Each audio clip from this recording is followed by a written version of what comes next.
2014 through hike on the River to River series, and in this video we're going to talk about planning, some of the resources that I use to plan out this adventure, make sure that I'm going to be safe and I know what I'm doing. So let's get to it. The most important thing probably would be the internet. The internet obviously has a lot of resources, and important would be a website on the particular trail. For example, the Ozark Trail has a fantastic website. They've got forums, they've got maps, they've got all the stuff that you need in one place. Unfortunately for the River to River Trail, their website was around back when I did the Shawnee section, and it's not there anymore. It's completely gone. In fact, it might be for sale. Who knows? But it's unfortunate. They have a society over there, and they do plan hikes. I can see that on the internet, but there's really no infrastructure behind presenting good, decent information. So that's a bit disconcerting to me. I mean, you have this big trail that you've worked so hard to get, and then there's no support behind it. It kind of bothers me. But the Shawnee National Forest website, which is a U.S. Government website, has some excellent maps, and I'll put a link below to that as well. And they have all the maps. They have a little bit of information, but for the most part, it's all maps. And the maps are pretty well done. There's 25 in the whole series. I posted up, I'm sure you saw in the last video, little sections of it. So the maps are pretty good. I also looked for, blog entries, things like that, of people who have already done it. That's pretty helpful. And I found a post on a meetup group out of Chicago of somebody who did it, and they did outline their whole trip, and they even had a GPS track of the whole trip. So I mean, things like that would be helpful if you're looking for map type information. Another resource is going to be books, and there is really only two books that I have found that have really decent enough information. This is the River to River Trail Guide. This is put out by the River to River Trail Society. It is a 4th edition. This is 2011, and there is some decent information in here. It talks about each of the different sections. It's got some maps in here. These maps are the same as the ones that are going to be on Shawnee National Forest site. And in fact, the Shawnee National Forest may be a little bit updated. They have done some trail changes in the Lusk Creek area. Last time I went, which was, I forget what date, I'll put it down here, but there was even warnings that said, there's changes going on in this area, so pay attention to the trail. So these maps are good. This book, I wouldn't say would be a necessity. If you were only going to buy one book, I would buy this book, which we'll get to in a second. But this book, I don't necessarily consider a necessity. There's a lot of history information in here, but just not enough information on camping areas and water, procurement, that sort of thing. It's just not enough information here. It's a nice book, so I would recommend getting it, but it's not a necessity. This book is the Southern Illinois River to River Trail Pocket Guide. This is by John Voigts. I think you can buy this off of eBay. I don't think this is on Amazon. This one is on Amazon, I believe. I'll look and put a link below. I bought this one off of eBay. It's like 12 bucks. And all this book is just nothing. There's no pictures. It's just nothing but GPS coordinates. And, GPS coordinates and mileage and what you do with that coordinate. So if you're going eastbound, you're going to make a left. If you're going, westbound, you're going to make a right. You're going to cross creek, where water is, where campsites are. So if you're going to through hike, I would recommend getting this book. Even if you don't use the GPS coordinates, you could even mark on the map where it is. You could go to CalTopo and create your own map if you wanted to, with your own individual marks on here. One downfall is that the coordinates in this book are all in UTM, which is a lot different than what everybody's used to with the latitude, longitude. Now, my Basecamp software that came with, well, it didn't come with the Garmin, but you can download it from Garmin's site. It's software called Basecamp. You can change the type of coordinate system you use. So what I did is I changed it to UTM. I inputted all of these into the software, and then I changed it back to normal latitude and longitude. So the coordinates are all in my GPS, and I will have, all of these with me. And when I recorded them in there, I also recorded all the comments. So, for example, there's parking at the parking lot. There's water here. You're going to cross a creek. A tunnel goes under railroad tracks. All of these notes that he has in here, I'm going to go ahead and have in my GPS right away, so I can click on that and get more information in case I get lost. I don't think it's going to be a problem. I got a hiking partner. He's got maps. He's got a common sense. He's gone through, and he actually used Google Maps, and he took all these coordinates, punched it into Google Maps, and he added all the water sources and all the hotels and campgrounds and food joints around the trail. So he went a little in depth into it, which is pretty nice, and that's one way that you can do on the planning. I have found a couple coordinates that seem out of whack as to where the trail is. I asked the author about it. He said to send him an email. I've done it twice. I haven't heard anything back from him, so who knows. This book, though, I believe is off of his 2007 Thru-hike. So some of these coordinates may not be correct. So once again, you're running into outdated information, which is going to be common when you're looking up trails. If it's a lesser known trail like the river to river, you're going to have harder problems finding up-to-date information because not everybody's doing it. They just, when I looked around for thru-hike information, I found nothing because nobody's really thru-hiking the trail. Most people section hike it, or if they are thru-hiking, they're doing it on horseback, and it's not really in the I want to say the scope of or the community of the people that I deal with. Another good resource is just to ask people. I asked up on a Facebook group for the Ozark hikers. I asked up on some meetup places. I've asked other people, and I've got this guy Ryan coming with me, and he has a lot of information on the trail as well. So I think he's done his research, I've done mine, and together I don't think we're going to have much of a problem. So a lot of the big questions I get, though, is water procurement.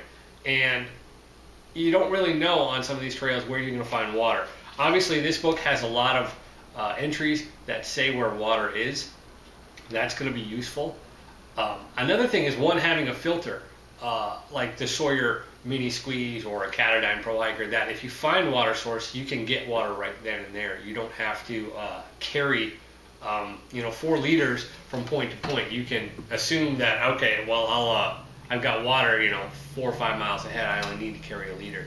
Whereas when I was using the portable aqua, that I would need to load up because it would take me 4 hours to cure that water. So a filter is going to allow you to get water more readily when you find it along the trail.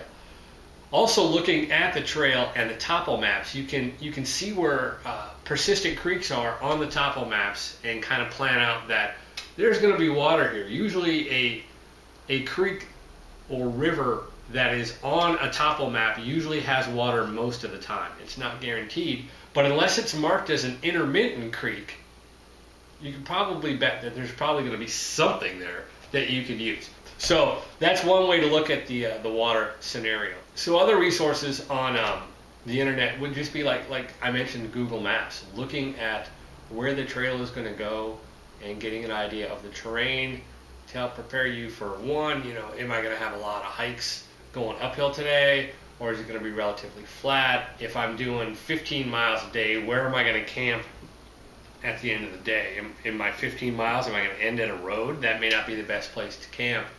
Is there a place off in the woods? And so poring over the maps is very useful.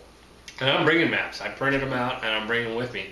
So that way, I can look ahead and be like, all right, well, I got about another hour and a half. I figure I can get 3 hours or 3 more miles in. Where can I camp at that point?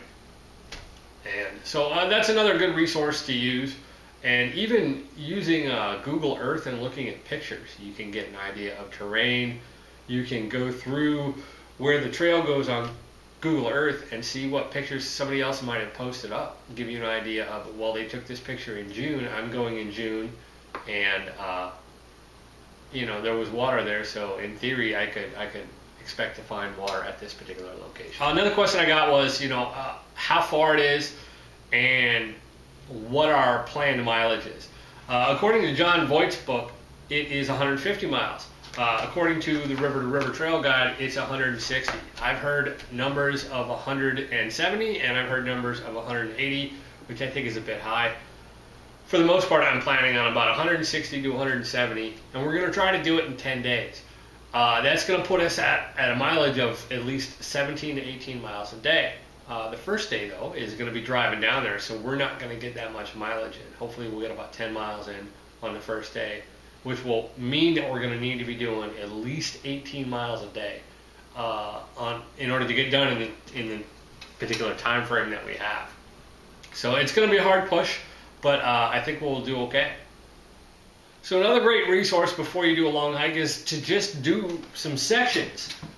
It gives you familiar with the terrain. It gives you an idea of whether or not it's something you want to do for a longer hike.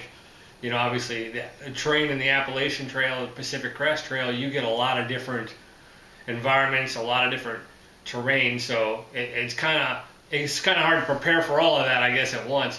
But I've done the section between Garden of the Gods and the Lusk Creek Trailhead, and I know personally that once I hit the town of Harad, which is about 6 miles from Garden of the Gods, there's really no water until you get to the Lusk Creek area, because I had to get water from cave seeps, and luckily there was water dripping at that time. There may not be dripping water at the time when you go. So this place, it's marked on here on the in the guidebook here. This place called Springwater, and I mean these people, they've set up a pump out in their yard. They got lawn chairs and a little gazebo, and they recommend that you filter the water, but it's spring water. And it's nice that this little trail magic that these folks put out there, because there really is no water. There's no decent water anyway between that area. So knowing that, I know that once I get there, I need to load up on water, possibly bring a couple extra liters if I'm going to be camping in that area, because I won't get anything until I get to Lusk Creek. So things like that would be very helpful to know ahead of time. And really, you're not going to find that in a lot of the guidebooks and a lot of the trail blogs, unless somebody specifically mentions it. So it's important to know that sort of stuff. So one other thing that I encourage you guys to do is to create your own maps. Get comfortable with Google Earth. Get comfortable with using caltopo.com, because you can create your own maps. You can make your marks on the maps and then print them out, and they're customized to what you need to see on those maps. And it's not a stock geological survey map, or a specific map provided by the vendor of the trail. The Ozark Trail has the detailed maps, but that may not be what you're looking for. You want something different. So, get used to your software, get used to your GPS before you go, and that way you can make these customized. Another really important resource is going to be weather, and getting historical weather. So someplace like weather.com or W Underground is a good one, where you can go and look at historical weather for the time that you're going to go. And you can plan out, because you can take all the gear, all the greatest gear, but if you have, a 30-degree bag and it gets down to 15 at night, well, you're out of luck. So it's important to know. We planned our trip at the beginning of April or at the end of March in order to escape the thunderstorm season that's going to kind of come in at the end of April and into May. Now, the temperatures are going to be warmer at the end of April and into May, but once again, you have more of an increased chance of severe weather, and being in Missouri, we get tornadoes like every other week, so, you don't want to get caught out in that.